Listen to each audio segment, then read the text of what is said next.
You sent it to her? Yeah, I did. Okay. I know how to do my part. Okay. I just need everybody to do their part. Okay, let's see. Go live. And I think we're going live. Okay, cool. We're here. We're just going to wait for our guests to come on. So now we've got, oh, here, come fix this. Tech. And look, when you got to get in here, and there should be a phone up. Okay, you know what? You're going to have to do better with your job. You got to see what's going on with this. Something about this. Yeah, go fix that for me. Okay, where's our guest? So I've sent that to her. And yes. But sister, you gotta get in it. I'm in it. Hi everyone. This is your So here, favorite look. So then do use former this. candidate. You don't have to hold it up. Okay. And then we got the where's the P should be in here. So the P should almost be like at the back. Oh, do we want it that far back? Yes. Okay. You don't even know how to put. Y'all got to do better here. Oh, I see. Like, come on. You hear this? I'm gonna use this one. You're not being abused, but I'm just saying, if you're trying to be on, let's do it. Okay, well, let's wait for our guests to come on. Why is it so? Protect the P. We got our mics up. Okay. Are we sure it's all taping for Protect the P today? I have a guest that's very dear to Southfield. Okay. Should be okay? Well, you should be looking at this camera, and we're gonna have another camera up. As soon as our guest comes on, then we'll start making it happen. All right. Well, hi everyone. We haven't started the show. This is just kind of behind the scenes. Oh, okay. How we kind of get things set up. Okay. Also, says Daily out there. No, it's not daily. Yeah. So, how was your week today? Busy. I saw my 49 people yesterday. Is that no? It's why are we do? We're not doing Zoom. There's nothing. I have never said Zoom. We are on V. So then, what's supposed to be on this computer? V.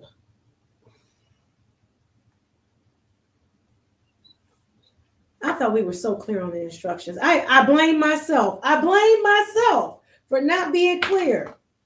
I blame myself. You said send the Zoom link. It is not to her. So you had to send it from StreamYard for her to get on. So I'm waiting for. Did you contact her? See you trying to style and profile. What I need you doing I'll be back. is trying to get our guests together. Okay. Because I sent her link. She should be telling me that she got something and she should be on. Okay, here she's calling. Okay, did you get the link? Hi, Pam. Did you get the link? Yeah, it's saying the browser has blocked your mic and camera. Entering the studio will not automatically start the broadcast. Well, the broadcast has already started, so just come on in. I don't know how to unblock what the browser did. So it might be your browser, maybe protections that you have, because we don't have any. I wouldn't stop you from doing anything. Yeah, my laptop is like 2012. Oh dear. Yeah. She have a And phone? I never used this StreamYard. I thought it was going to be Zoom, so maybe. No, we use Zoom. We use StreamYard because StreamYard is a platform that is highly regarded in the industry. So what I would say is, perhaps can you use your phone and have like a stand? Can you do it that way? Let's see. It's asking me to put my name there and then enter without the mic or the camera. Okay, well, you know what? Why don't you do that first? Let's see what we can do. Okay, you entered the studio. Now I'm gonna add you to the stage. Okay, I see you here. Yep, we're here. Now wait a minute. Okay, device is not connected. So let me see if I can't. No, they will need to connect them. So you have to do something on your side with your laptop that says allow. Did you get any notices saying allow StreamYard to use your mic or anything? Like, go to your settings, go to your tools and find your video and your mic, because you're here. And I'm not real savvy. I have a confession. So Oh yeah. I see the microphone with the I need a line, charger. We're gonna lose and this then phone. I see a camera with the line, and then I see like an up arrow. So I'm hitting that, and it says select the device. It's not letting me do that. It's got like a zero and then a line through it like a block. Yeah. Wow. It says you need to connect your mic if you want to be added to the stream. So let's see, present, video. You're backstage. Only the host can you see? Oh, you can't even see me, right? It says only the host can see you. I can see you. You can see me? I mean, I can see that you're here, PG, but I can't see where I don't see your name or anything. So your technology is just your technology. Well, okay. So how far is your phone? Do you have an up to date phone? Because why don't you use? Do you have? Okay, tell me this. Do you have on your phone? Do you have a stand for your phone? Yeah, I got a desk call. Can you? Okay, so why don't we do this? And do you have access to your emails from your phone? From your phone? No. Dear. So you don't have a browser on your phone? I want to go back and see if I can get out of this. It's saying slide in PDF, video file, image file, share the screen. Okay, why don't you try that? Okay. Oh, that's share your screen. Camera. Okay, here's camera. Now this should be a lesson learned for you, Miss Cox, in that That's why we're hoping to get the link early so I could have did like a little test or something. well, that's my point, but I don't know if we can help you if you only got a 2012 computer. Because you might have your thing may not be up to date. Zoom fine. Yeah, but that's not what see. That you have. Yeah, no, StreamYard is highly regarded. It's highly regarded. And that's how for us in the podcast industry. And this is my second season.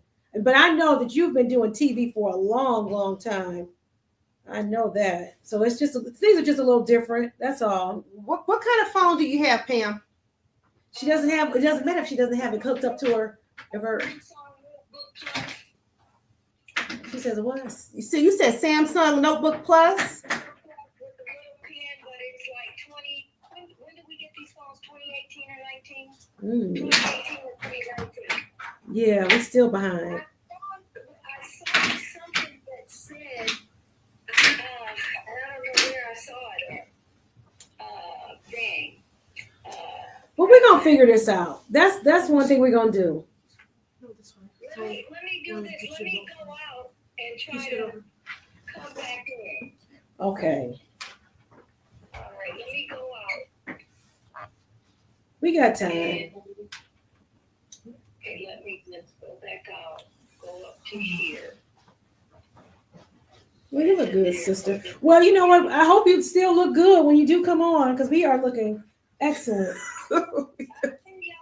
Oh, you Yeah. see it. Okay. I see y'all. Oh, so she can see us. We can't see her. I know that's right. So that's what I'm saying. So please, when you get it together, please come correct. Protect the brand. Protect the P. Protect the brand. What happened when I tried to click on, it showed me something and then it disappeared really fast and it was like pink. So I'm trying to go back in and it says entering the studio will not automatically start the broadcast. It's telling me to join the studio, click on the camera. That's right. Okay, do that. But it's got a little X on the camera. So where are they asking me to click at? In my address bar? No, you know what? That is so sad. And check allows. What about your? Wait, you were talking to somebody. Who were you talking to? Does their phone have access to an email by using their phone? No, we got the same thing. Oh, that's awful. Somebody got to be up to date on technology. When I click on it, it tells me, it shows me a pink box. That means nothing to me. That means nothing to me. It doesn't No. long enough for me to click on it. So that's what I'm trying to do, get back to this little. Well, okay, you know what? Why don't we do this? How far are you? We're in Southfield. Where are you? Are you in Southfield? Not at the moment. Oh dear. So you say what? So what about? She said she goes out and tries to come back in. Well, she tried that, right? And it didn't happen. She already tried that. The thing about it is that if she, When I go out and come back in, it shows me something pink that says no camera, no audio, but it doesn't give me enough time to click on. yeah, It's telling me what to do, but it's not giving me time to click on. And I'm trying to put the marker down there so I can click. Let me see if I help. well, maybe I can add you. Okay, we heard her. Okay, maybe I can add you to this video. I was going to say maybe another platform. Okay, wait a minute. Do you have TikTok? No. Okay, you got to do better now. Okay, do you have Facebook? You had told me what form you was using. Yeah, that would have helped. I just assumed everybody was up to date with the latest things. I really did. It was on me. I made the wrong assumption. Okay, this is what we're going to do. Your phone is plugged in, right? My phone is plugged in. Okay, do you at least have video FaceTime on your phone? She's got a Samsung. She didn't have an Apple.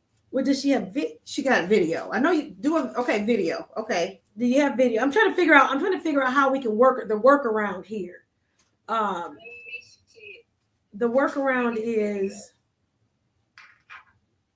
It says video calling is up. I want to get this done right here because this is driving me insane. I would imagine I so. don't do a whole lot of stuff with video, but I do everything else. I So let me see what this thing is here. I just clicked please on do, this please thing. do. I mean, this is all still behind the scenes, and keep in mind, this is something it's recording. But what will eventually happen is this: we will. This is all going to get edited down to an episode that'll probably run in maybe December or so. So we've got time. So it's not. It's telling me join the studio. Click the camera icon in your address bar. Okay, well, do that. Address bar that says StreamYard.com. Is that it? Yes. Okay.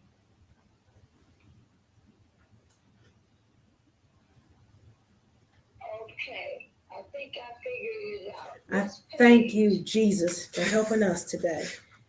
We're gonna make this show happen. Because I don't give up. I don't quit. I never stop. No, it's not I in don't our quit. DNA to give up. We make it happen. Okay, let me go back in. Did I click it? Done? I never quit. I never fall. A lot of folks give me their number, but I never call. Uh-oh, I didn't get the blending quite right. I'm looking very C-drama. C-drama. Okay. C-drama. You know, they face be beat, but then you got to see where it's. You can see where they put the Mhm. lace front and everything. But you don't have a lace front. I don't have lace fronts. That's good. Mm-mm. That's good. Protect the pea. Okay, so the camera is working. Do you see me yet? No, not yet. But we're getting close. But we are getting close. So click on the link again because it doesn't. I don't see where you are even. Oh wait, enter the studio. Oh, okay. Here we go. Add to stage. If I get this right and I think this is. want to I think you in finally. oh, Finally. it's just blurred on my screen, so I can't see. I can't see myself. See myself on here. Am I supposed to see myself and you or just me? Well, we're gonna see what it. Right now, okay. I got a blurry. Okay, it's coming. Okay. There you are. They turn her off. Now you got to center up. Center up because your face, it's just like your eyes and nose. Take your camera and lower it. There you are. Excellent. Well, this is her intro here. Okay, now am I able to make this larger? Okay. Well, I can't tell you all that. All I can say is you have to control your computer because I can't control it because I can't see what you're seeing. You calling me back, or is that an accident? Or she might be calling. She might not be able to hear us. Hey, Am I able to make this larger? I can't tell you that. What does it say? Do you need to make it larger? Do you need to see yourself? I can see myself like on Zoom. Okay. this looks good on our end. I Yeah. think, right? We see you perfectly, and the people can see. Can us. you hear us? So is the brand pleased with what they see? Yes, I think so. What'd she say? Is the brand pleased? Is the brand You did pleased? it. You did the best you could today. Come on. You got through. Very good. Very good. You made it. Okay, let's turn off. Okay, the I'm phone. gonna turn off the phone. We're on All right. on the screen. Okay, I'm turning up. Okay. Okay, now let's do a talk because again we're still. Oh man, now it looks like her. Now the only thing that we're not catching is her on. Can you hear me through here? I can hear you. We can hear you. Yeah. Am I too loud? Uh-oh. No, you be yourself. You're fine. Anaya Cox. Come on, you can't leave the stage. She don't leave her job. She went to the back. She'll be fine in a few minutes. Come on, I need you to be here making sure. How do we know these microphones are working? Oh, okay. Looks like it's working. Now here's somebody else up here trying to. Do you see it? Now she know I'm trying to take my program. You know what I'm saying? She's coming in. She just Ask trying her to. if she hears you. Okay, can you? But you can hear us, right? I can. PG. Yep, and I can see you both. Okay. Perfect. You got your hands folded like Okay, that? I'm so. That's Yes, right. That's us. That's right. Now the only thing I might do is I might see what I might change our network because it seems like it's sort of. Oh, but no, I'm looking at ours and it looks sort of.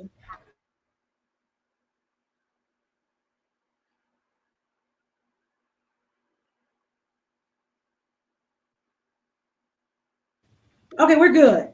How's that? Okay, we're good. Yeah. I just had to switch us out and make sure we were good. Okay, so listen, we're getting ready to start. Wait, it only took 18 minutes. Good. Yes. Hey, that's how it goes. Man, to I make was it going happen. for 20 So- minutes. Darn. I was going for 20 minutes. I had 2 more minutes to fool around. Well, mission accomplished. Mission accomplished. Okay, here we go. We're getting ready to start in 5, 4, 3, 2, 1. Welcome to Protect the P. I am Deion Webster Cox, and I have a co-host with me, my lovely sister, Wendy, Dr. Wendy Webster Jackson, DPM. She always wants me to say that and make sure I remember her title. I'm not so much into titles. I am into protecting the P and whatever that P is. And then we also have, and as so the way I understand it, and Wendy's going to do the formal introduction, the formal one. I'm just going to do the informal one.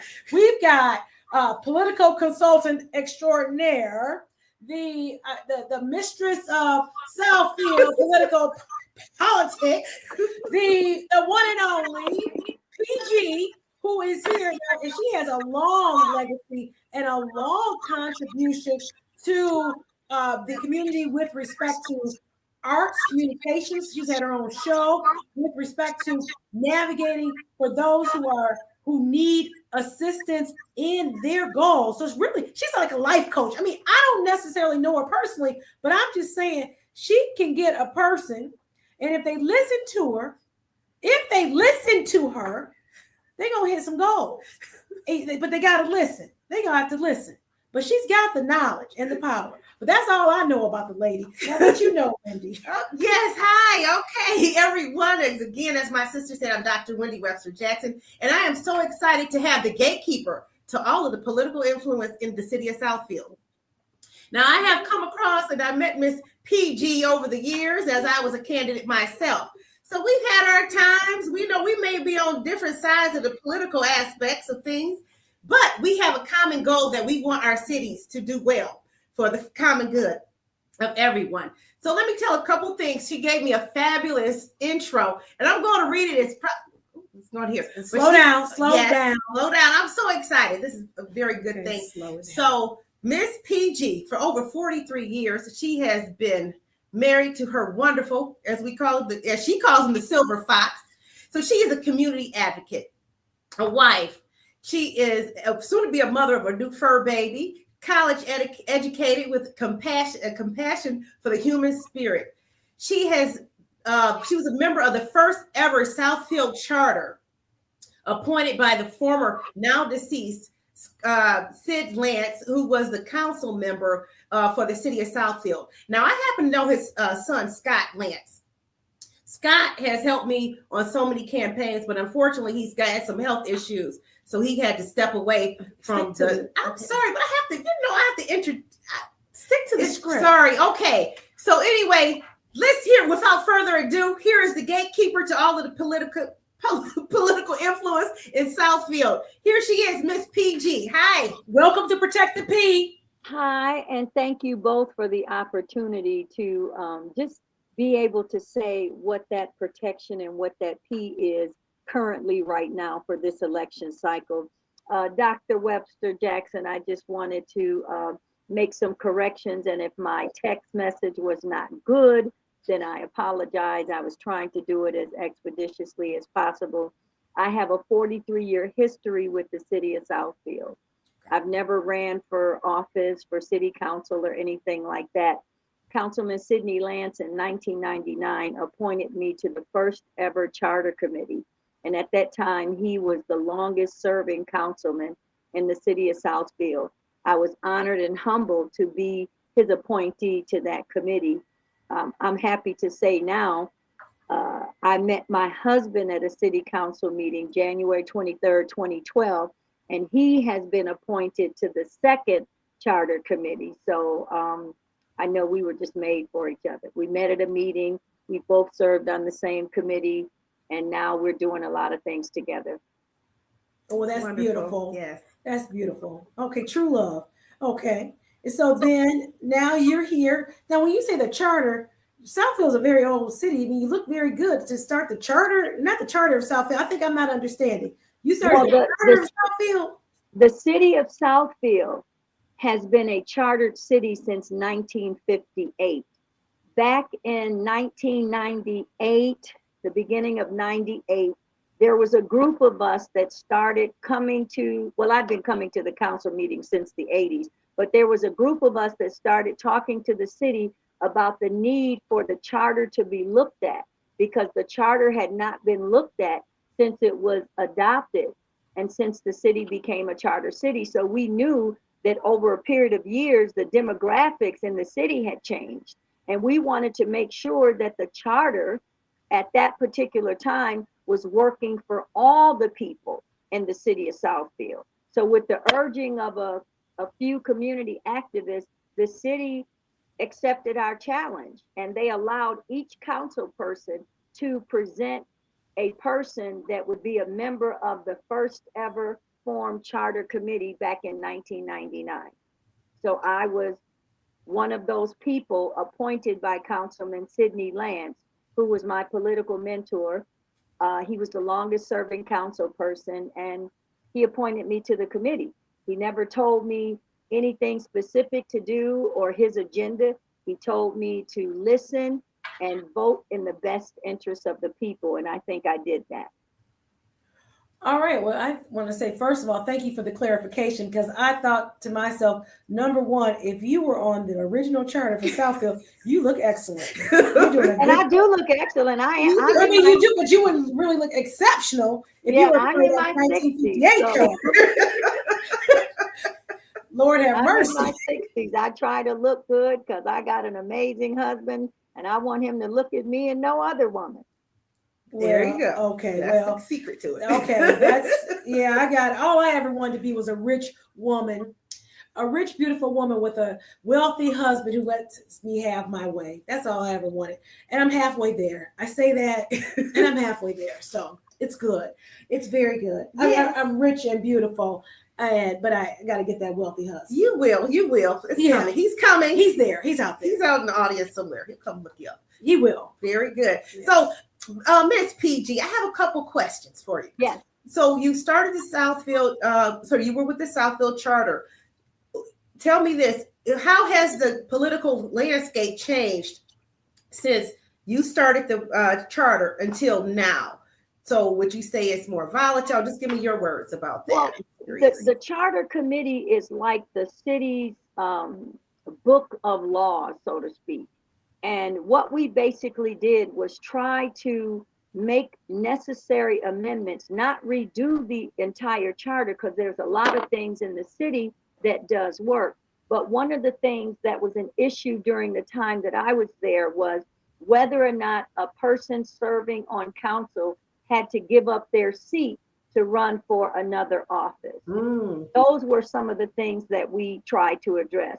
So currently now the charter says that a person does not have to give up their seat, if they do not do what they call get signatures and get certified. So that's why for the current clerk's race, you have one candidate that's a write-in, Coretta Hogue, that is currently a member of city council. And because she did not do petitions, get signatures, and get those signatures certified, the charter said that she did not have to resign. So those are things that we were trying to address. I'm sure in my husband's tenure, that's something that they're going to continue to look forward to, but that's why she was able to retain her seat right now, not give up the seat, and then run as a write-in candidate, because she did not get signatures that had to be certified. So she did not have to resign. Okay, so I just want to make sure we're clear. Now, the purpose of Protect the P is this is a program that allows people, and it tells people, a person comes on and they talk about what their P is. And there are many words that begin with the letter P, because this show is to encourage, it is to motivate, it is to inspire others. Because ultimately what will happen is that I've got one book in the making, and I've got another one that is coming out, and it's going to be a combination of the various interviews that I've had with people, and they're talking about what's going on. So I've heard what you said about this current clerk's race. I got it, but everybody don't live in Southfield. So tell me, what is your P, and how, with the story you just told, how does it relate to Protect the P? Well, my P on this particular matter would be perspective. Anybody that lives in whatever city they live in, they should understand all the ramifications of that perspective. And that perspective could be politics, understanding how each person is to run for office. It could just be the perspective of understanding what that office position consists of and their responsibility to the public. And the other aspect of perspective could just be the power that residents need to be taught and informed on how their opinion gives them the power. The citizens are at the top of the organizational chart, and everybody in the city works for the taxpayers.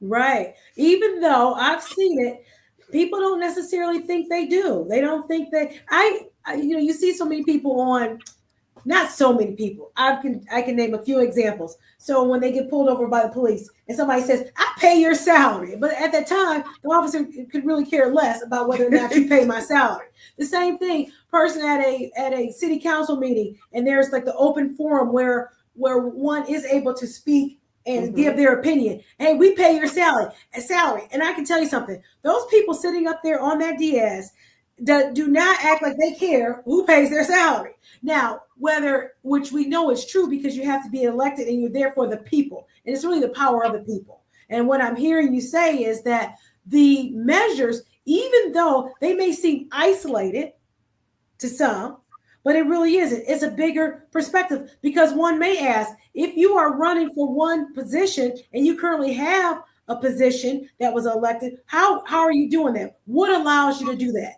Well, what I'm hearing you say is that this charter, this group, they were able to come together and set the rules to say this is why this can happen, or we thought about this and why there is no problem with this happening. Mm-hmm. Well, that's what we did for the first charter because we were dealing with the situation at the time. Since 1999, and it took us a year and a half to go through the entire charter to make amendments, and all of the amendments that we had put on the ballot, they all passed. We had a few of them that we were not able to put on the ballot. So the current charter committee is looking at some of those proposed amendments that we had to see if they currently work for the city. But another perspective, Dr. Jackson, and then Attorney Webster Cox, that we need to look at is, do the people understand the power that they have as it relates to the way the city operates and the way they are allowed to vote? I think right now with the political climate, that's a P that's very important to me. So I'm looking at the perspective of when you hear people say voter suppression. In the city of Southfield, what does voter oppression look like? And is there really such a thing? In my 43-year history, I have never known for people to be denied their right to vote based on their race. And when you hear, I'm going to call them troublemakers, when you hear troublemakers talk about voter suppression, they're not really giving you an accurate narrative of voter suppression and what it is. Their interpretation of voter suppression looks like this. I live in this apartment and then I buy a house. I don't register to vote at my new address. So my voter roll is going to still have my address and the precinct that I vote at in my apartment. So I go to my old precinct looking to vote and they say, this is not where you vote. Well, they'll call the press and they'll say voter suppression in Southfield because I'm not allowed to vote. You're not allowed to vote here because your address changed and you failed to register at your new address. That's not the same as voter oppression. That's a voter being uninformed about what they were supposed to do. And that's the responsibility of the clerk's office. When you change your address, you should go to your local clerk's office and make sure, do I still vote where I voted before, or do I vote in my new address? And a lot of residents do not know that they should do that. So that's one perspective of being informed about the process.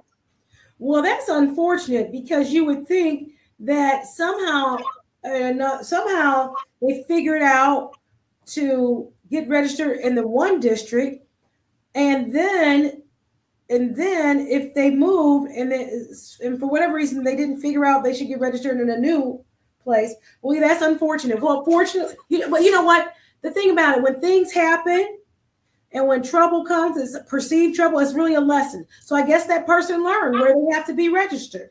They just learned. It's unfortunate that they have to learn on the day of an election, and then the negative publicity that goes along with the city, when that's not a city fault. It's the fault of the voter, and it's a miscommunication between the voter and the clerk's office. Well, I think on a day of an election, everybody learns. There's a winner and a loser. The loser learns.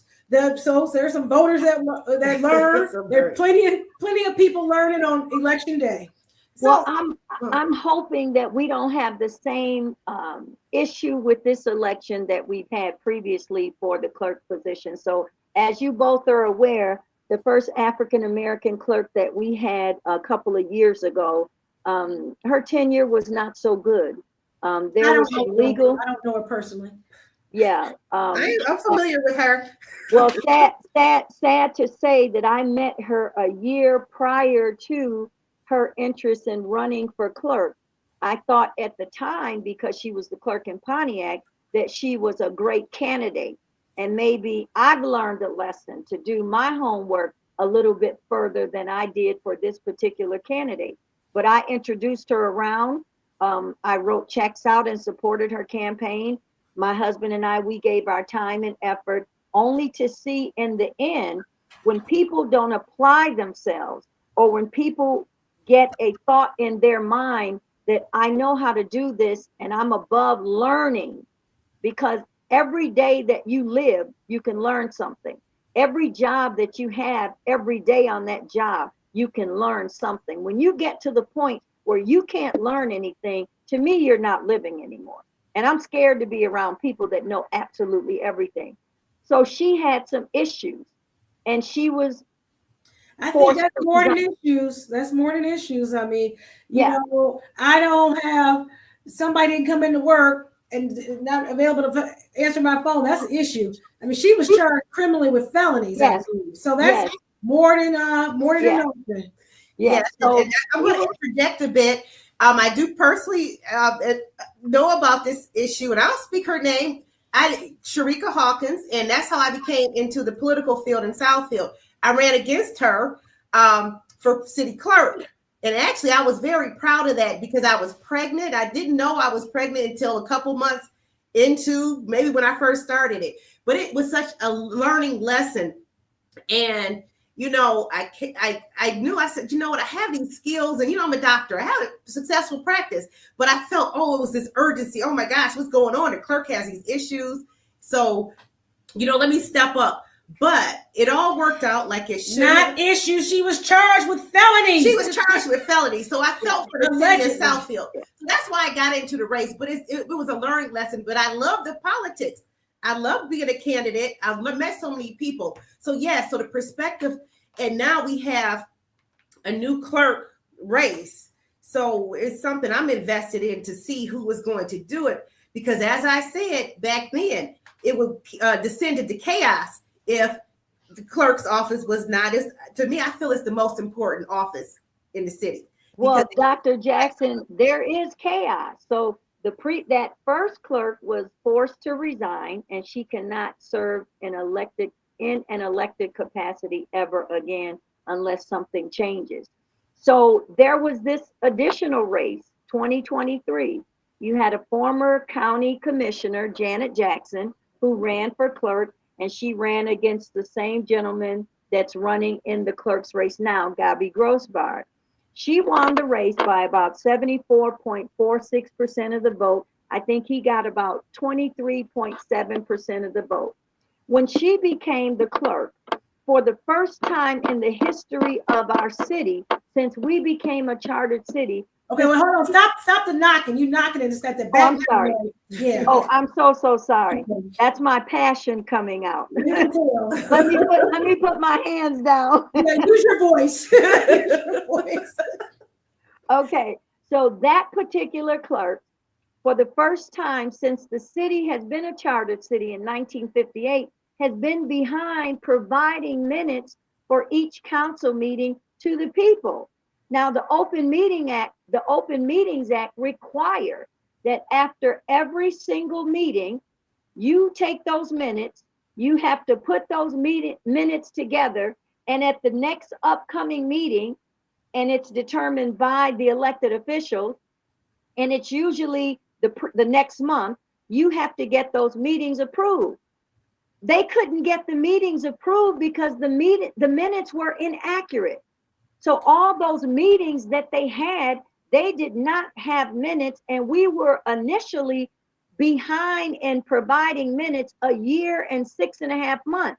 She's only been there since 2023, November of 2023.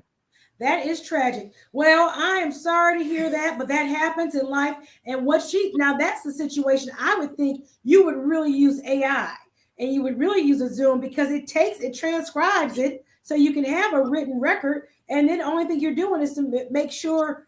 So it's easy. I mean, and they'll actually type it out for you. The need of somebody taking handwritten notes, those days are over. So what that tells me is that person, Miss Jackson, did not even keep herself informed or abreast of technology that could have assisted her so that she would not be behind in these in that situation of getting her notes out. Well, Attorney Cox, I'm gonna go a little bit further.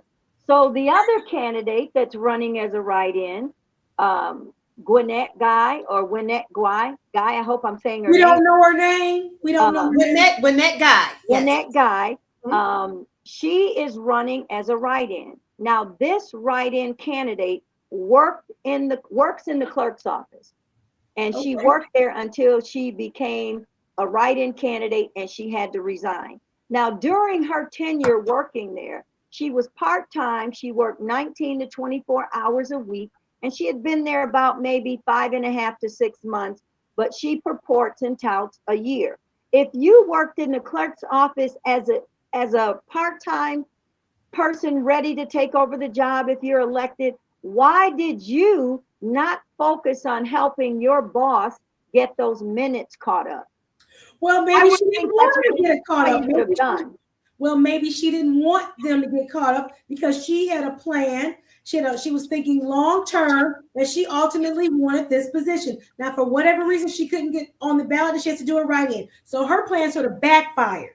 I'll Now, tell you why she couldn't get on the ballot, because she didn't get enough signatures. okay, so her plan backfired. And if you've worked in the clerk's office, if the signature, and Wendy knows this, she was a candidate. If your race requires that you get 200, then you get 350 to make sure that you've got the number. And Yes. she did not do that.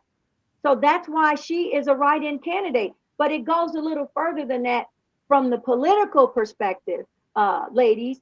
And that is, if she's worked in the clerk's office, meaning Miss Guy, she should know that one of the things that's required when you become a write-in candidate, you have to put your disclosure statement on all of your literature. So Miss Guy violated the law because she did not do that. She violated MCL, which is Michigan Compiled Law, Right. 169.247, subsection 1. She failed on all of her campaign literature to put that statement paid for by. Well, you know what? When you ran Dr. Jackson, you put that on your literature, and you were a first-time candidate. Okay, well, you said she'd only been there 6-7 months. She said in the League of Women Voters forum that she had other experience in another city for 8 years. Somebody had to tell you in 8 years, this is what you're supposed to do. Well, can I say one thing? And I'm doing this, I feel I'm a valid because I have been a candidate. Yes. So 2 things you have to do as a candidate. One is make sure, as you said, everything says paid for by the committee on every piece of literature. Number 2 is to keep up with your campaign finance law. That's right. And that's what I heard the previous clerk, Janet Jackson, she was disqualified because she did not take care of her campaign finance fines because she did not do timely, I would say, reports. That's a perspective. We're talking about. Wait a minute. Because what I'm hearing is, wait a minute. Let me just stop both of y'all. Because neither one of these women are here to say anything on their behalf. Now, I am an attorney, and we're not going to get into no defamation or slander about these people. What we know is public record attorney time. I hear you, but what I'm gonna say is this: I got to control this conversation. Yes, because I'm not gonna get caught up in y'all's. I can tell y'all don't like them. So, well, that's what I'm getting. So the bottom line is this.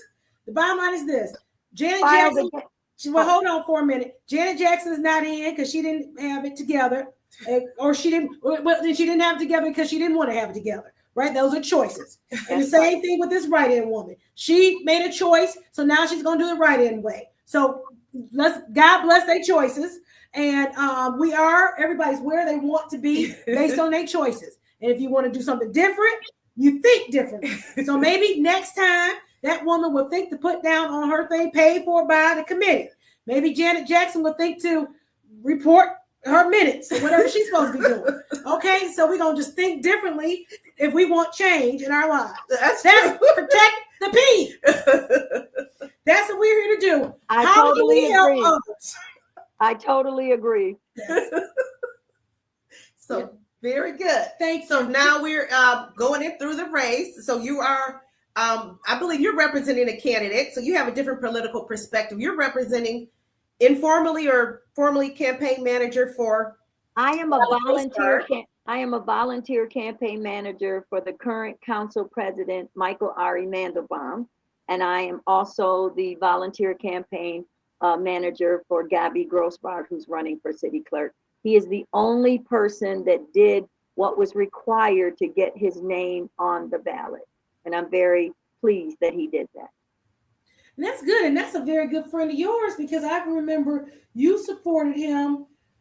I know. See, the thing about it is you can always tell me anything because I'm going to listen while you're talking to me. And then after you finish your statement, I'm not going to remember any more of it. So I know that you supported him. I think he came to the house or he came. I think I met him. And at your trial, did he come to the trial? No, he didn't come to the trial. Okay, well, I know he's been a I was at the trial. I was Yes. at court that day. Yes, Thank you did. you. You Yes, came you and were. supported. Yes, you did. Yes, you I did. called Wendy on the phone and said that they called you and you should come back into the court. I remember that. So yes, everyone, I have my political scars. So yes, I'm a serious candidate when I do decide to run again. So I have took some knocks on the head to be where I am. So and it's been a learning lesson. That's all I can say. So Right. yes, I've been there. So I am a political professional analyst also. Well, you have handled the obsession perspective very well. Okay, thank you. Well, I will take my hat off to anyone who wants to be in this thing called politics, simply because it's too restraining and it really puts you into a box where you are subject to being PG and Wendy and everybody else. You didn't put the period right there. You're out. So no, that is not my life, but somebody has to do it because someone has to hold others accountable and get the word out when somebody has not done everything they were supposed to do. So your positions are absolutely necessary, needed because one might not know. So if I'm the person who says, okay, who to vote for? If I'm not personally invested, so number one, I'm not personally invested in Southfield politics. Well, maybe I should because my office is in Southfield. I do have an office. Your business is My here. business is in Southfield. I live in Wayne County. But the bottom line is that that's not my. You know what I have to do? I got people out here that I got to go represent, and we got to get their justice. And their justice looks like we got to get them some cash. We got to get them some money because nobody's apologizing for anything anymore. It's only you apologize to your pockets. Okay, that's how we have to do it now. So there it is. But I say that you're needed. You're needed because there are people need to know, and at least they need to have one side, but then they need to have the other side as well. Because I would want if somebody was say, hey, they're talking about you. If I care. Now, half the time, the good thing about me, I pretty much don't care. But if I cared, I want to say, well, wait a minute, let me tell you what really happened. No, I did not get my records out because the dog ate them. Okay, that's why I didn't get the minutes out. Okay, I have a reason, some type of excuse or reason for it not happening. And no, I decided to be the write-in candidate because that's how I wanted to do it. So, we let people explain and give their side of how we got to where we are. Because there's many things that I have to explain, and I have to either fall down on the sword and say, yep, okay. Or I got to go try to make a back deal and say, hey, what you need? How can we work this out? Mm-hmm. That's what I have to do. Or I got to go to the court and say, oh, please, Lord, please, my lady, please, judge, help me out, please. Mm-hmm. So there's always something that we have to do. So I don't escape. I mean, perhaps I'm in another form of politics per se, but I'm not in that whole, I've got to get I'm not trying to get votes to get somewhere. That's not what I'm trying to do. But I am trying to get curry favor, meaning when it comes down to clients. But that's not what this is about. So how do I do that? And I do that by making sure that I'm the best person that I can be at all times. I do that by, and I said this last season, I'm going to say it again. I do that by making sure that every morning I wake up, I meditate. I do that by journaling. I do that by making my bed. I do that by exercising. Pretty much every single day. I do these things. Number one, they put me in a position where I know that before I leave the house, I've gotten some things accomplished. So number one, I've gotten some stuff accomplished and I feel great. I go and I also do it because I tell myself, and I started recently telling myself this, I expect something great to happen to me today. Something great. That's what I put out there. I put out there that I have goals and I'm hitting my goals. Mm-hmm. I have a vision in my head. I have visions of how I want things to be. And I just work towards them. And I don't stop and I won't stop. So I've got clients that I take care of and I take that very seriously and I'm there for them. And that's where we're trying to go. Get to hit the goal. Now, sometimes we don't always hit the goal. I'm not God. I've never even purported to be. Well, Attorney Cox, people have asked me, how is it that you come to these city council meetings and you've come for 43 years and you've never ran for office? I know that some people are good at the dais. I'm one of those people that my talents are beyond the dais at the people's podium. People have said to me, well, they've disrespected you, they've lied on you, and they've called the police on you to try to put you out of meetings. Why do you continue to come? You talking about Wendy? No, I'm talking about over the 43-year period. The council meeting, and they've asked me, why do I continue to come? And I would give them a couple of answers. Number one, because I can. Number two, because I'm an adult and this is what I want to do. And number three, they cannot stop me. And even if you put me out and you're successful to put me out of the meeting today, I'll be back to the next one. So you have to keep coming up with these reasons to be able to stop me from coming. And I'm not going to stop. And I have not stopped. And I have gone through a lot of things, but in putting me in those situations, they made me think. They made me become more cognizant of the disrespect and made me put those things in place so that I won't be a target. And you do that by whatever situation they throw at you, you have a comeback for it.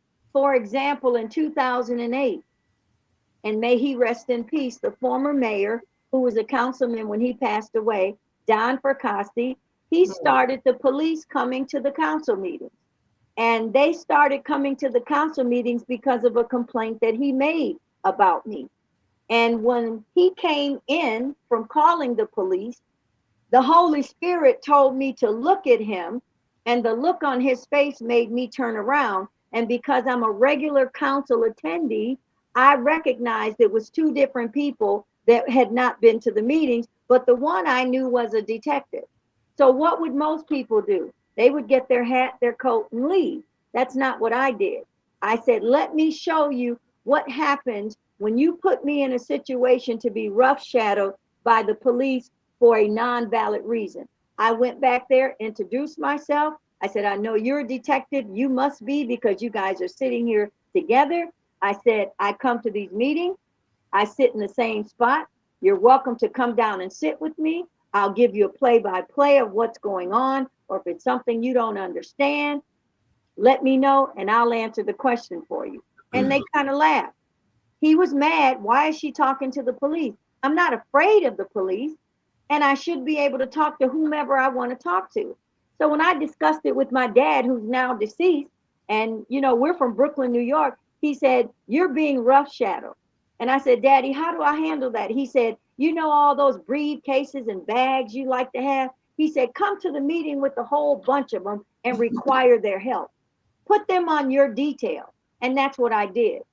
And then all of a sudden, the cops started seeing they're harassing her. She's doing nothing, but she's speaking her truth and she has the facts. So as the city officials at the time, and they have since moved on or passed away, as those people were complaining about me, the police said she's doing nothing, so we're not going to be weaponized. And thank God for our first African-American chief. They called him Dr. Joseph E. Thomas. He said, I'm not going to use my police department against someone that's doing nothing. So that's why the police are in the meetings. And then after a while, it was like, okay, leave her alone. But I've gone through that, and it's made me stronger. It made me think and apply the fact that I love to play chess. Chess is a mental game. Mm-hmm. So it makes you stronger when it doesn't, take your life away. So I'm stronger as a result of that. And all of those negative experiences, I thank those people because it made me be the woman that I've become, the wife that I've become, and the advocate that I've become. And I'm still going strong. So That's beautiful. Okay, can Beautiful. I say one thing that I did notice over the years during my political campaigning? I would see you at the meetings because when I ran for state rep in 2021, I said, let me go to the city council meetings of these cities and districts that I want to represent. So I would always see Pam at these meetings. And what I always studied you. So what I took away from you, always stood up and said, I'm a taxpayer. Every single time you say your name and say, and I'm a taxpayer, whether it was Farmington, Southfield, you always said that. So I just wanted to say that I paid attention. I listened to you. So yes, I said, you know what? Taxpayer too. But I was looking at it as a perspective as me wanting to represent the people, but I need to know what their issues are in the city. So that's why I was glad to have come across you over the years because I wanted to do the best I could. But if you don't know your people, for what their issues are, how can you really say you want to represent them? Right. So and you've heard me say since you've been around, and I've said this for probably about 38 years, the citizens are at the top of the organizational chart. And one of the candidates that's running for city council, he kind of changed my statement and said the residents are at the top of the organizational chart. So when you're not trying to be somebody important, but you're trying to be that independent voice for the people, that expression, imitation is the highest level of flattery. It is. But you don't do these things for someone to imitate you so that you can be flattered. You do it in the best interest of the people, and that will give you your relevancy.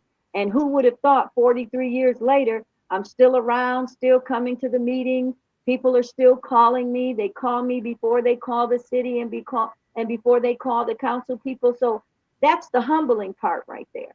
And that gives me my drive to want to speak up and continue to do more. And you are a taxpayer. I say that because they know that next statement is the citizens are at the top of the organizational chart. So I'm going to say that until I can no longer speak, and I'll be writing it out on paper then. Oh, that's Very wonderful. good. That is so wonderful. So listen, I think that okay, all right. So what I'm hearing is a lot of volunteering, and you got your husband. What else do you enjoy doing? Oh, I love to play bid whist. Oh, we have to invite her over. Yeah, I'm a trophy playing bid whist player.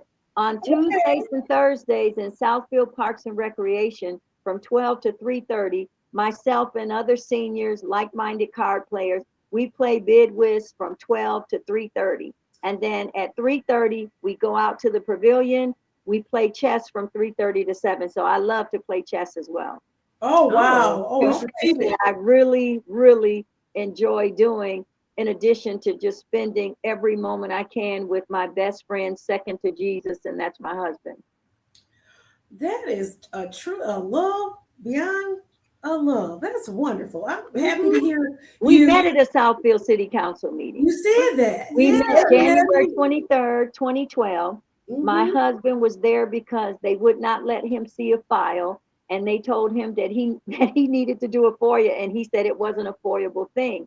So he came to, talk about that.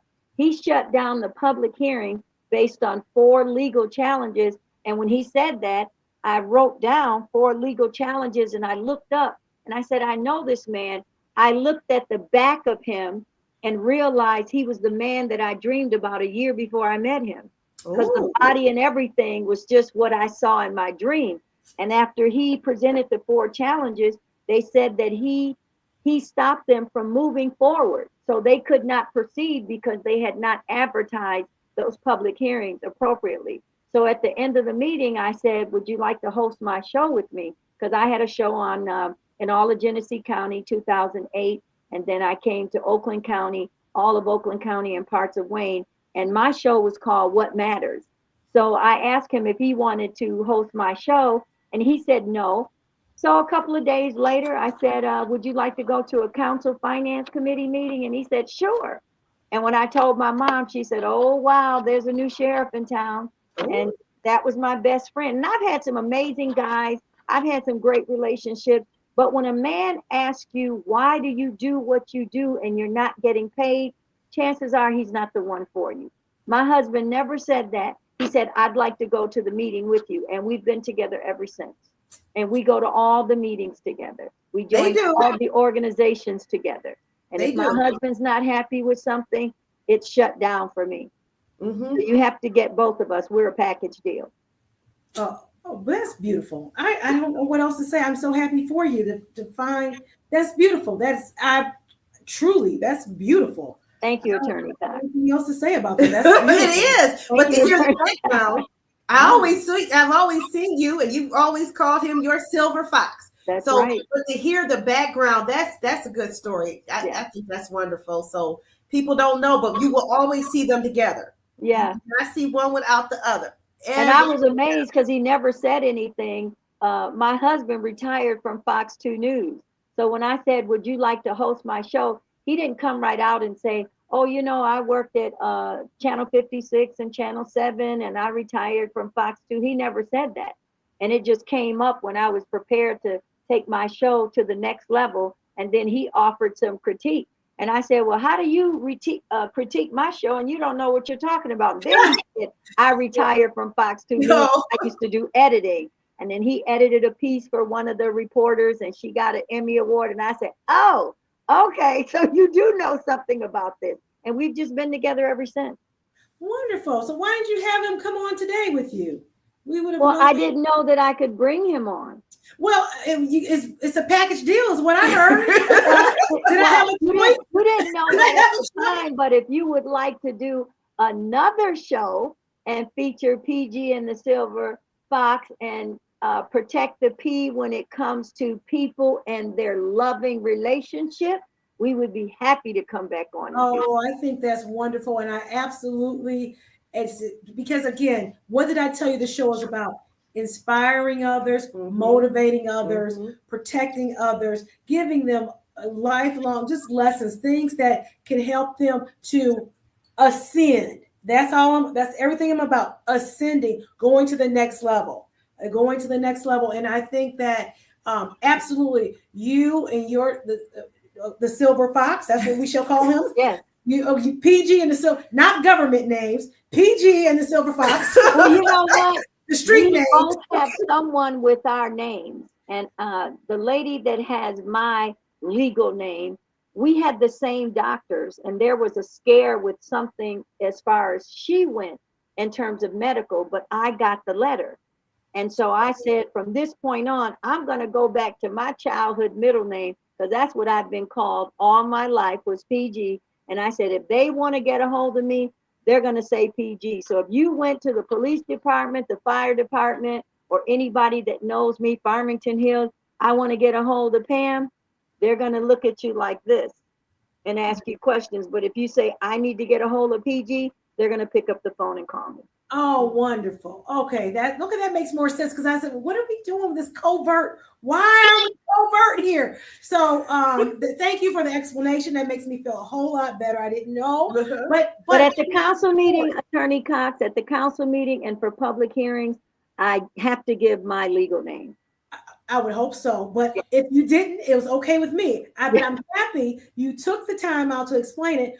But prior to that, the stories that you told and your message let me know that even though it's PG and I'm happy you gave the background as to, but you definitely had credibility to me based on the knowledge that you just imparted previously. So I was fine. I was fine.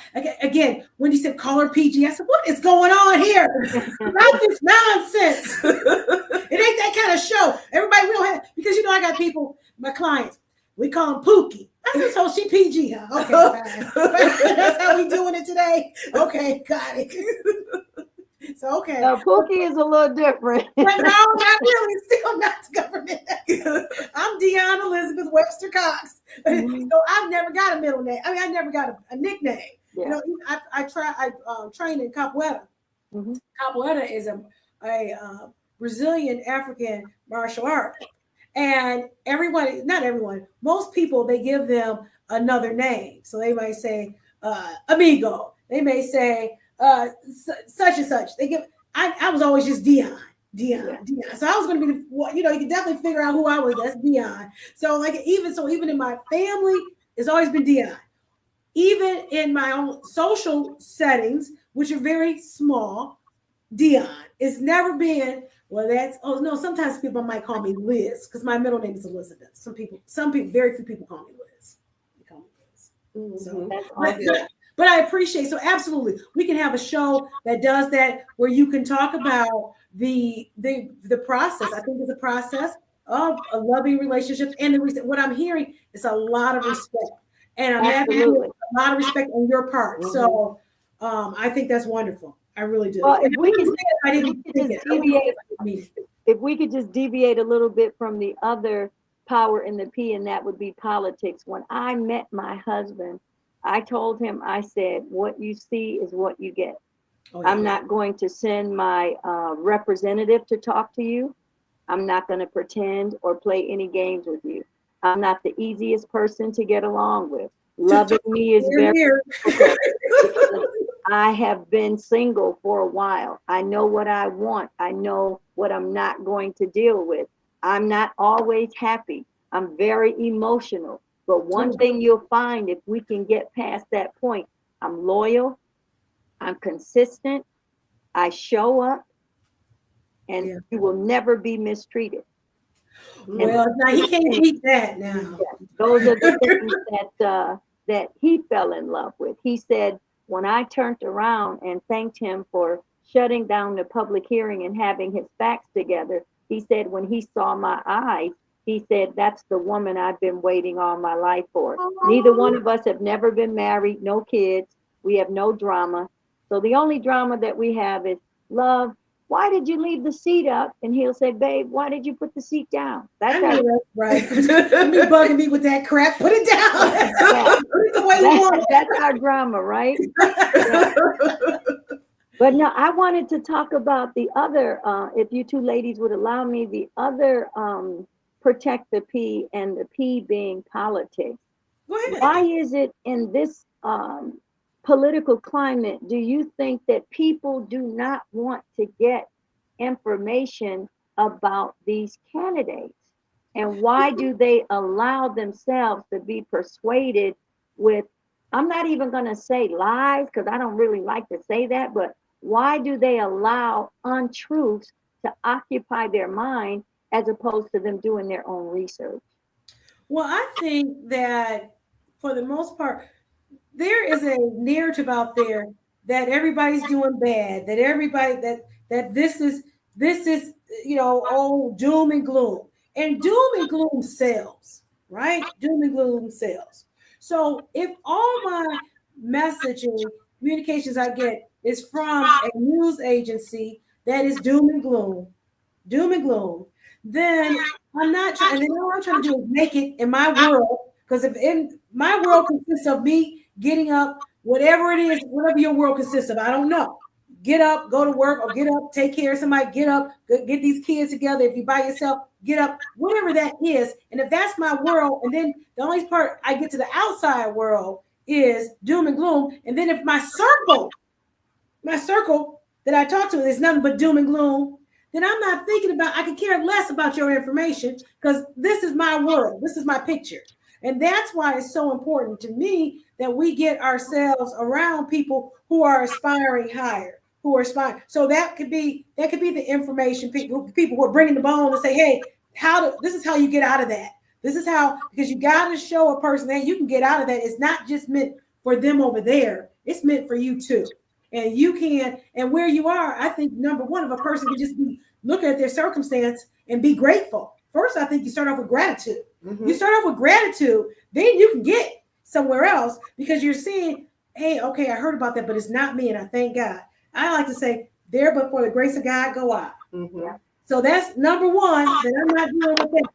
And then number two, I try not to get the situations where I got to deal with that because my brain tells me something totally different as to what how to handle things. So that's part of why I think my own personal belief. But what about you? So my belief is this: as a physician here in Southfield for over 10 years, resident almost 20, that especially getting into politics, that I speak to people. Okay, I literally poll my patients to speak in their brain. Well, what do you think about this politically? Who do you support? So what I find is a lot of people, as she says, they're not informed because all they think is the sky is about to crash down. So it's easier for them to believe something negative than to believe something positive. So that's why I go and I tell them, I break down every candidate, especially to my Southfield residents. And I say, okay, this person here. Now, if I know something to be a fact, I'm not going to lie. That's one thing. You're not going to hear me lie one time. But if I know something for a fact that I've seen, okay, this has to be my experience. And I can say, for a fact, I found this person to be a dishonest person. They don't have integrity. I will tell them and say, look, think again. This person did X, Y, and Z. But if I don't know, I'll say, hey, I'm not really familiar with this person. I'll go do some digging to find out. And my patients actually come to me every political season. Well, what do you think about this? Okay. So to me, because they said, well, you've been in politics. They've always supported me. You know, they would have hate to lose me as their doctor, but they say, you know what, you would be a blessing because you really care about people.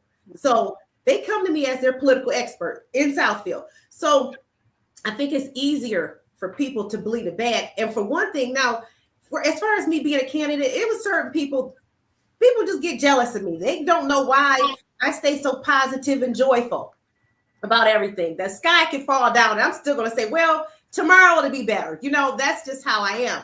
You know, of course I get hurt and upset, but you have to look at each individual person and meet them where they are and then give them facts to help them change their mind without swaying them in a negative position. So I don't know if that answers your question. It does. And I want to just go back to something that you said earlier. And I think that it's profound. When you and I met, you were referred to me and someone told you to call me if you were thinking about running for office, and you called me. And what I liked about what you did, when I told you that I had already committed to helping the person that was forced to resign, and maybe it was a bad choice, that once I commit, I am loyal to that candidate until the end of the race. What you can remember was I did give you some pointers. I said, I am never over and above giving some pointers when someone takes the time and call me. And if you remember, I told you about the local officers' compensation issue that we fought at, excuse me, at that particular time. They were trying to lower the clerk's salary from $99,500 to $85,000. And we were not in favor of that because the timing of them making that decision. In addition to that, they wanted to lower the treasurer's salary, which was the same as the clerk, to $75,000. And you showed up and spoke about that. So even though we were on different political sides, there was still a mutual respect because I understood the reason why you said that you were running. The unfortunate part was we met at a time that I had already committed. But I do think that you're a viable candidate. I think that your passion is there and you can tell that, but people just have to, a part of being political is that perspective of the timing. Some people get in the race and it's not their time to be in the race. You have to look at the time you're getting in, look at the pool of people that's in there, and whether or not you can actively, financially, and from a political standpoint of a platform fit in this particular election cycle. And a lot of people don't look at that. They just get in because someone tells them. If someone tells you, you should be running in this election, if they told me that, my question would be, am I going to get your public endorsement? And are you going to write some checks? Because if I'm not going to get your public endorsement and you're not going to help me fund this campaign, then this may not be my political cycle. And I just wish that people would pay attention to that. But even though, like you said, we're on different sides, there's a mutual respect. Because I still pick up the phone and call you and say, hey, you need to come to this. Mhm. There's a reason why I say that. And there's a reason why I call you. Just because we disagree with some things politically, the Usually. respect is there. You've never disrespected me. I've never disrespected you, but we agree to disagree. And that's what good politics is supposed to be about. Use your words. Yes. Absolutely. Yes. Well, that's a wonderful. That's happy to hear that. I really am happy to hear that. Yes, I'm situation. maturing politically. I understand. You know, are. You've changed since I first met you. right. So I had to get, I took my lumps and I've learned. And I love to watch people. I learned. And in your favor to be a first-time candidate and no one knew you, I think you got about 2,700 votes. No, I got over 5,000 Oh, votes. you got over 5. Oh, I went home at about 27. So Yeah, you got over 5,000 votes and yes, nobody knew you. Yes. That's phenomenal right there. yes. I was excited. In every race I've ran since then, I've got more and more votes. So I said, okay, this is good. Yeah. So I'm just thinking about the next thing, next phase. But right now, I just want to be a wife and mother to my children. Right. Because politics sucks the life out of you. I love it. It's like a drug. That adrenaline gets pumping, speaking in front of people. It gets your dopamine receptors. I think it does. That's what I believe. But right now I need to relax. I've run 3 cycles in a row, and first one was pregnant. And I'll tell anyone who's out there running, you have to do the right thing and put the work in, because I know a lot of candidates that don't put the work in. I was pregnant in the rain collecting signatures at the grocery store. So I know what it's like to have to go out there and do things for something that you believe. So, it was an experience. That's all I can say is that I love to learn and watch people. Well, I noticed that you were pregnant, and then I also noticed that you was carrying my favorite purse. So everyone that knows me, they know that my favorite purse is a Brahmin purse, and always get the matching wallet. The headquarters where they manufacture Brahmins, they know me very well. So if I could just throw this in, my puppy, who's a miniature thoroughbred schnauzer, his name is Brahmin G5. Oh, Brahmin. I will be having a puppy shower. I would love for you 2 ladies to come and be a part of this village. And you know that a puppy needs some things. So I'm asking people for gift cards if they want to support my little schnookum. Give me some PetSmart or Petco gift cards so that I can get him some of those things that he needs. Because when we got married at the court. When we had our anniversary dinner a couple of years ago, we didn't ask for anything, and I was amazed at how many gifts that we got. We already have everything for our house, for our houses, so we didn't ask for anything. But if you want to just support my little BGF, okay, well, really okay. Nice. And I'll let you know the event. The date of it. Yes, ma'am. So we going to the dog cute. shower. Do we call them dogs anymore? Fur baby, I think. Fur baby. Fur Okay, baby, little brown fox. Yeah. Let me so see new to if this. I can pull him up real quick. Let me see if I can pull up his. Okay. But he is just absolutely gorgeous. Oh my goodness gracious.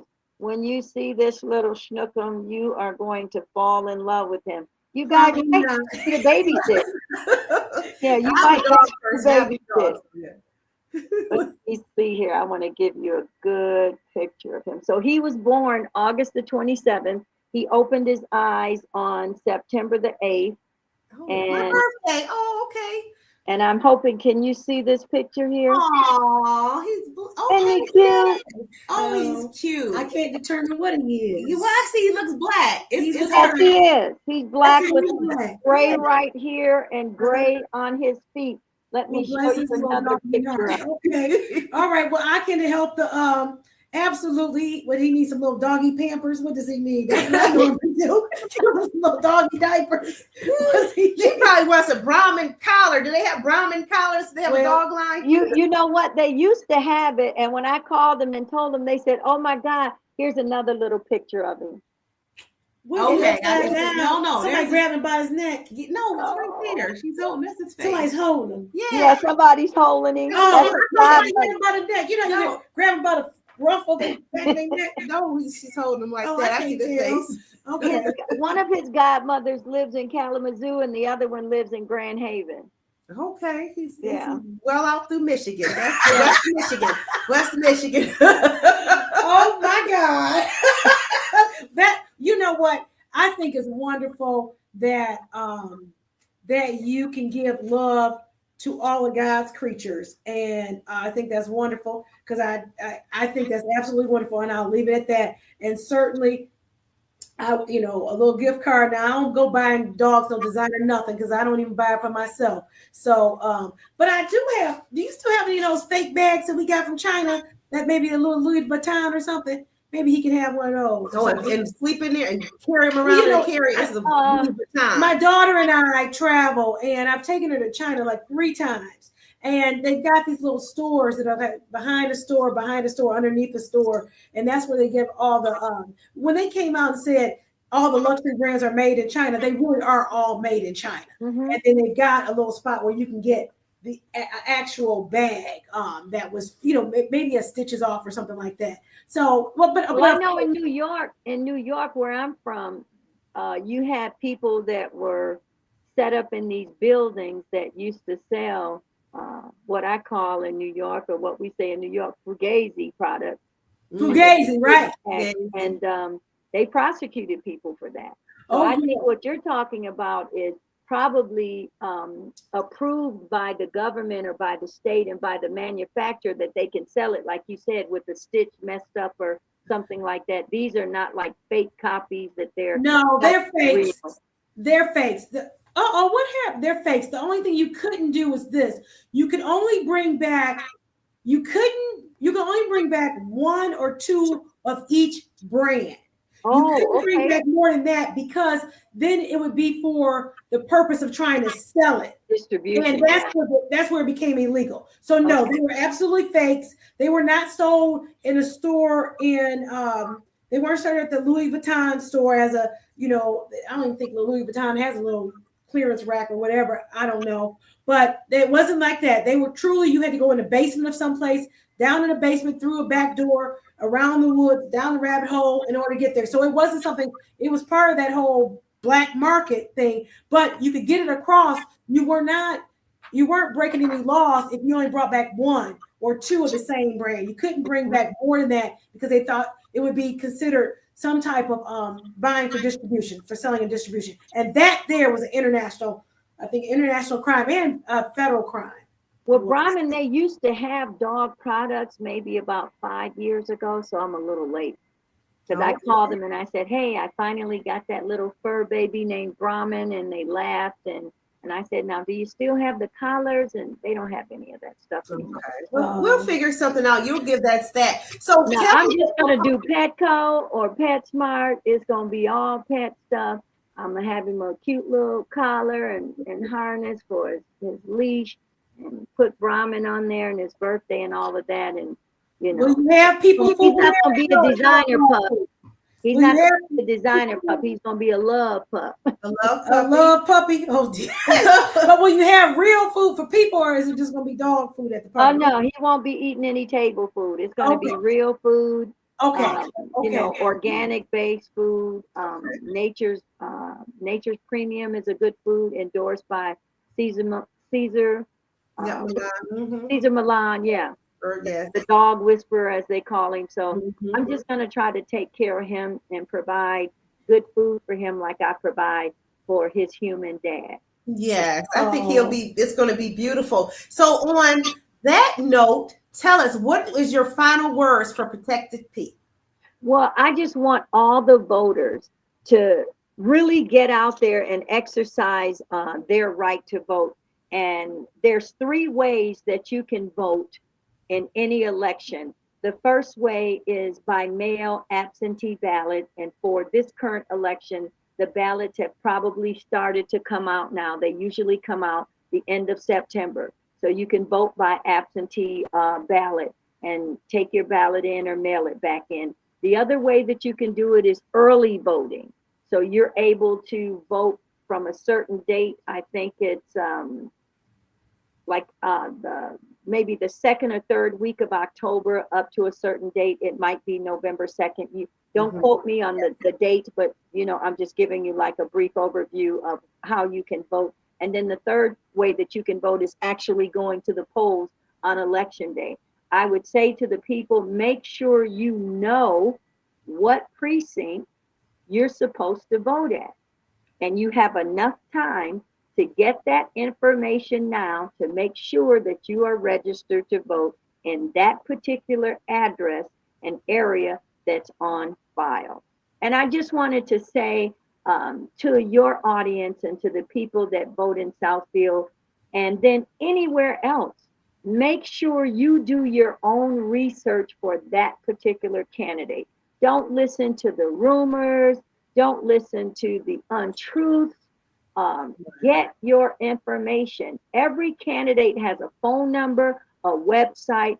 I would urge every voter to pull out that phone number, get on that website, write down any questions if you may have them, and then vote for your best choice. And I'm going to say for city council, that best choice is my candidate, Michael Mandelbaum.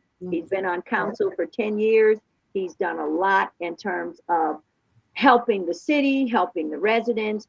So go on his website, and then Gabby Grossbard is my interpretation of the best candidate and the change that we need right now in the city clerk's office. Okay, that sounds good. What I also want to move to here, because what I was asking you earlier, I wanted to see what else, did you have any other type of financial interest? Like, did you have a business or anything like that?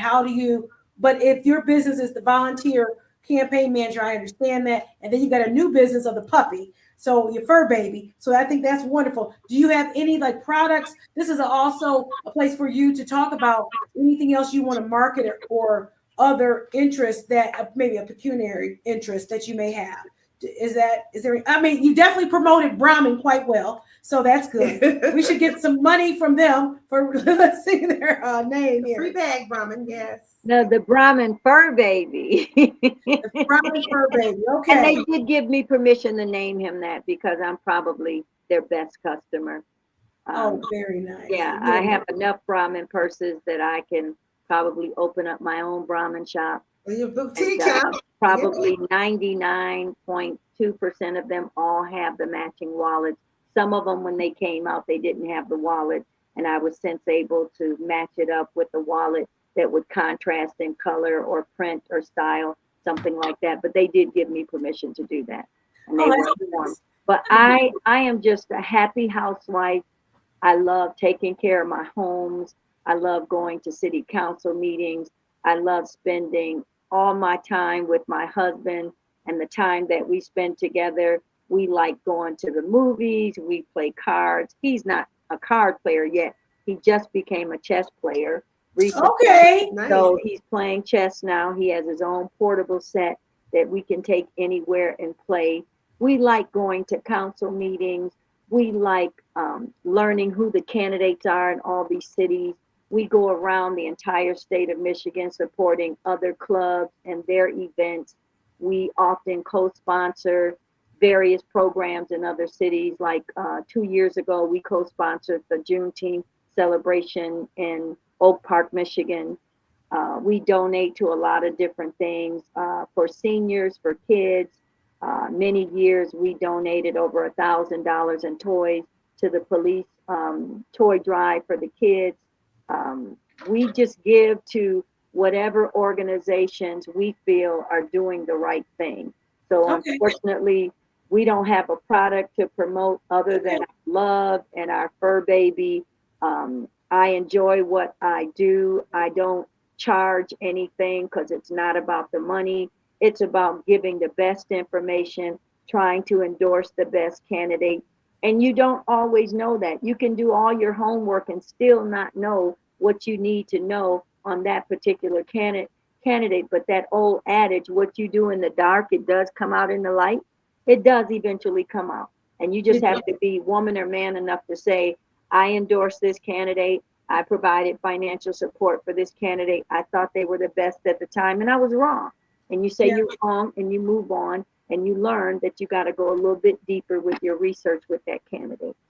That is so true. Okay, well, for Protect the Pea, it is about the money. We do have products that we sell at Protect the Pea, www.protectthepea.com. We have a whole host of swimwear. We have backpacks. We have duffel bags. We have bikini sets. And it's all endorsing Protect the Pea because I think everyone has a pea that they want to protect in some form or fashion. Everyone has a P, and Protect the P crosses all lines. It's not just one line, it's all lines get because everybody wants to protect their P, whatever that P is. Now, Do you have any dog cages or carrying bags or collars for a perfect pooch named Brahmin G. Fox? I think we're gonna find one for mommy to get puppy one. I think we're gonna figure that out because That we would be want to nice. protect the pup. That Okay, would be nice. protect the pup. That's a P. So Right. I've got my designer here who can get me a Protect the P. Yes, we're gonna make that That'd happen. be cute. That is cute People because don't- right now we got like the little duffel. So what if they cut out the duffel and had like the little For carrying air, bag? for You know, air. a carrying bag. Mhm. Yeah. That And then would- put Brahmin on the front where his head would come out of the bag, like Yeah. Brahmin G. Fox. Oh, that's cute. I can kind of draw it if you've got somebody that can make it. I got And since it's your thing to do Protect the P, you can, have credit for the bag that you're making for my Well, I just prefer somebody to pay for the bag, so I can get the bag made. I can do that. Yeah. I can do that. Okay, but we're gonna work that out because we've got that. So I think that's I think beautiful. that'd be real And I cute think that for that. whole line, because I hadn't even, so I'm gonna thank you because you gave me something. There is a whole community that could use, they want to protect the pup, protect that's pea their is their pup. yeah, that's their pet. Okay. I thank you for sharing that with me. Now I want you to talk about Dr. Renaka's. So, as a podiatrist of over 26 years, I had struggled with patients with dry skin, and I did not like the products they had out because they all had petroleum products in them, and I didn't like it, and none of the products were natural. So I did research, and I formulated a brand. It's called Dr. Renaka's. Can we see it? I'm always trying. You need to get a picture so we can kind of bring it up as a thing. But okay, Dr. I'm just going to Renaka's. show Dr. Renaka's. So this is a product. It has all natural butters in it. So I have two products. Oh, there it is. I'm going to get one. Dr. Renaka's. So two lines are, one is the pure butter. So it has a base of cocoa butter, shea butter, avocado butter, pumpkin butter, vitamin E, and I said aloe butter. That's the base for the pure butter. That's one if you have dry skin, dry elbows, it will get you together quickly. No petroleum, no artificial ingredients. And my second one, if you have more skin that it might have eczema or different kinds of skin issues, pruritus, which is itchy skin, that is called Dr. Renaka's Extreme. And He's an extreme. that's an extreme. No. So, Dr. Jackson, when you say it's not like a gel, all the ingredients that you mentioned, like the shea butter, it's more of like an emollient cream. It's an emollient, yes. So it has a I'm showing it right now. You take it. you put a small amount, it will get you right. But the extreme is different from the pure butter. It has the same avocado butter, cocoa butter, shea butter, pumpkin butter, but it has essential oils in it. That's why it's good for eczema. It has lavender, peppermint, oregano, tamanu. That's a nut from Madagascar, which is very rare and very expensive. But if you have eczema, it will go in there in a couple weeks. It will start to lighten that skin and make it healthy again. So that's the line that I have created. So I actually have my patients. I love my patients. Okay, they'll go along. So we tried different formulations over the past 10 years. So I finally got a product, and it's found at drrenakas.com. And I have a Shopify store, and that's where I sell the product. And I also sell it at my office. So I have my patients love it. That's who I buy it. But I just recently got the Shopify store. So anyone out there, we're going to put it down on the screen, drrenakas.com, and this pure butter. Online, it is more expensive because it has shipping with it. So the pure butter is $30, but it includes shipping. And the extreme is $50 for a 6-ounce jar. but I guarantee you it lasts at least 2 months. If it's just you by yourself using it, it will last 2 months. So that's a good value for a high quality product to well, put me down for a jar of each, and I'll get it from you directly, so I can avoid the shipping. Yes, charge. it does. You get to avoid it. So I will definitely put you down for that. So Because I like massaging my husband's feet with various oils in my feet, and then put on the socks to kind of keep, that area. He would love Extreme because it has that scent of lavender and peppermint. So you open it and you say, "Oh my gosh!" It's almost a spa experience. So that is one that I personally have. Those are my formulations, and if I like it, I'll recommend it to everybody. Yes, well, thank you so much. So that's what I wanted to say as far as my products there, and also I do my regular podiatry. This is for everyone here, because it's going to be on the show. But yes, and I'm here in Southfield. I'm a local business, so put me down for one of each. Yes, I will definitely do that. Oh, this is wonderful. PG, you have been such a pleasure today. You have been such a pleasure. And we're going to book you and your husband because I want to hear more about it. I have been he's so cute.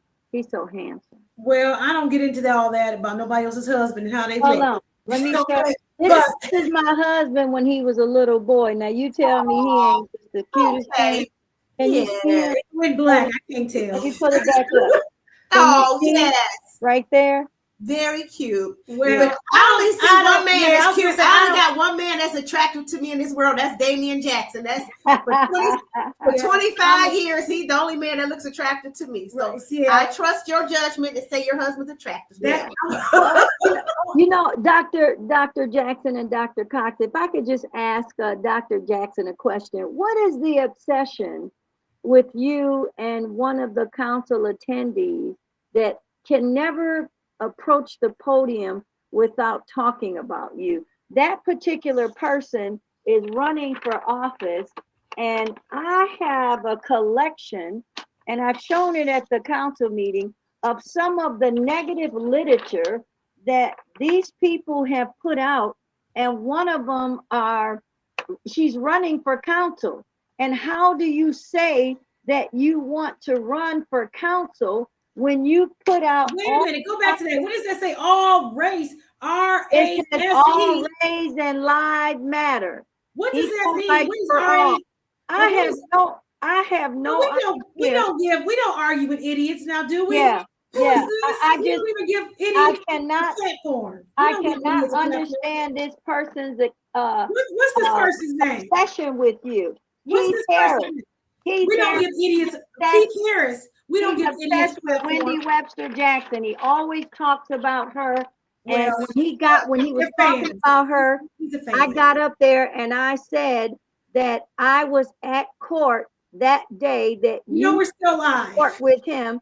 And he said that I was lying, that I was not at court.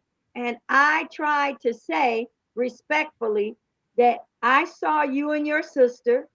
You came in and you went out, and I said, Wendy, you need to come back in here because they've called your name. Mm-hmm. And I think he was disappointed that he heard me say you should come back in court.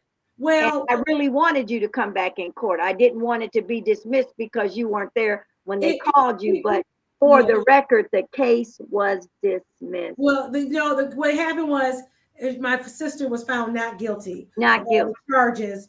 And what I think I was able to show is that her peace was disturbed. Yes. That day. So when we talk about Keith Harris and his wife Stacy, are they even married? What's her last name? Jackson.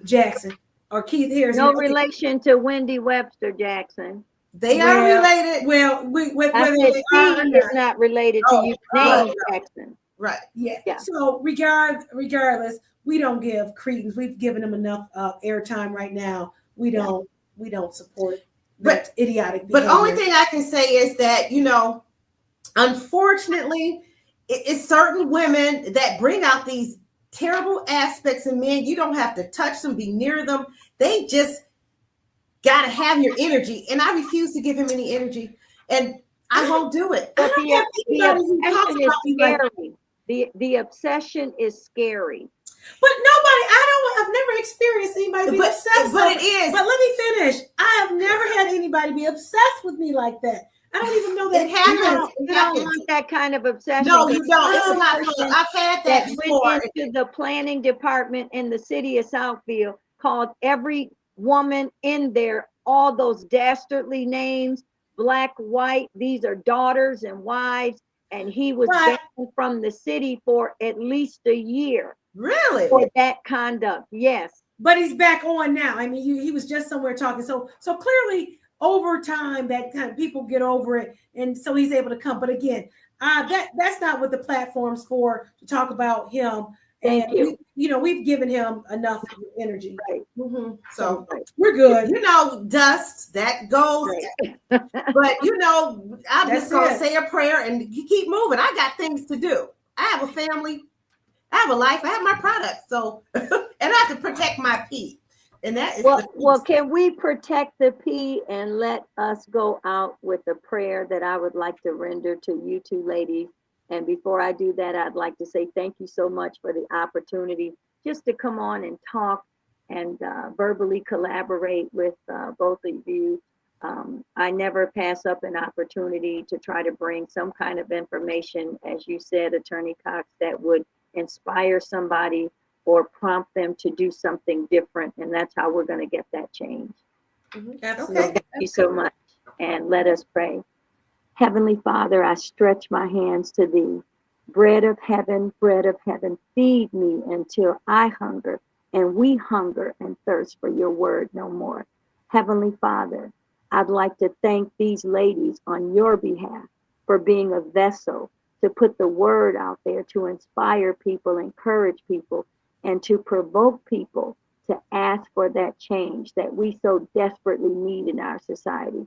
Heavenly Father, we ask that you keep us safe in our comings and in our goings on the highways and byways. Heavenly Father, what they intend for our harm, you will make it for our good, because you will order our words like you do our steps. In the name of Jesus, we ask this mighty prayer. And we thank you for your grace and mercy, knowing that it's new every day and getting an opportunity to get it right the next day. In Jesus' name, amen. Well, In Jesus' name, I always believe it. Okay, very good. This was wonderful. Thank you so much. You did a good job. You did a good job. What you crying? You quit. Don't you have Silver Fox over there in the background? What you crying about? What you crying about? Ooh, we just got so much that we are dealing with, and without his grace and mercy, it's not going to be enough time to deal with it. So we should all be thankful for every day that we get another day to get it right. Absolutely. Yes, absolutely. We pray every night before we go to bed, even if we fall asleep and wake up at 3 o'clock. He'll say, "Did we pray?" And I'll say, "No, we pray," and go right back to sleep. And it's that's important. So I Mhm. want to protect the prayer, because there's power in prayer. Oh, yes, it is. I'm a prayer person now. I wouldn't have gotten here at all without prayer, without God. I know that. Okay. That's a cute little P. Not only other letter you need to go with that is the G.